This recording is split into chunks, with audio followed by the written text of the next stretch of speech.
Comfort ஜோனில் success கிடையாது, success இருக்கிற இடத்துல கம்ஃபர்ட் ஜோன் கிடையாது.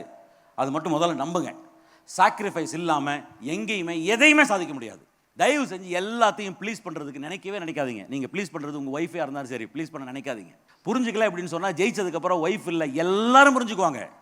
ஜெயிக்கிற வரைக்கும் ஒருத்தர் புரிஞ்சுக்க மாட்டாங்க. அப்பா புரிஞ்சுக்க மாட்டாங்க, அம்மா புரிஞ்சுக்க மாட்டாங்க, தங்கச்சி புரிஞ்சுக்க மாட்டாங்க, அக்கா புரிஞ்சுக்க மாட்டாங்க, யாரும் புரிஞ்சுக்க மாட்டாங்க. இதெல்லாம் சும்மா உங்களை மேடையில் உங்களை மோட்டிவேட் பண்ணுறதுக்கு சொல்ல, எனக்கு நடந்ததை சொல்கிறேன். கோடீஸ்வரன் குடும்பத்தில் பிறந்த எனக்கு இந்த இண்டஸ்ட்ரிக்குள்ளே வந்தப்ப எவ்வளவு கணக்கு போட்டு என்ன ஆதாரங்கள் காட்டியும் என்னை யாரும் நம்பலை, என்னை தடுத்தாங்க. எவ்வளோ மதிக்கிற எங்கள் அப்பா என்னை தடுத்தாரு, எங்கள் அப்பா தடுக்கிறாரு, எங்கள் அம்மா தடுக்கிறாரு, என் ஒய்ஃப் தப்பாக பேசுகிறாங்க, இல்லை என் ஒய்ஃபோட சொந்தக்காரங்க தப்பாக பேசுகிறாங்கன்னெல்லாம் நான் நின்றுருந்தேன்னு வைங்க. இன்னைக்கு என்ன கேட்காம யாருமே என் குடும்பத்தில் இல்லை, என்னுடைய ஃபேமிலி சர்க்கிள்லேயே எந்த முடிவு எடுக்க மாட்டாங்க. அந்த இடத்துக்கு வந்திருக்கவே முடியாது.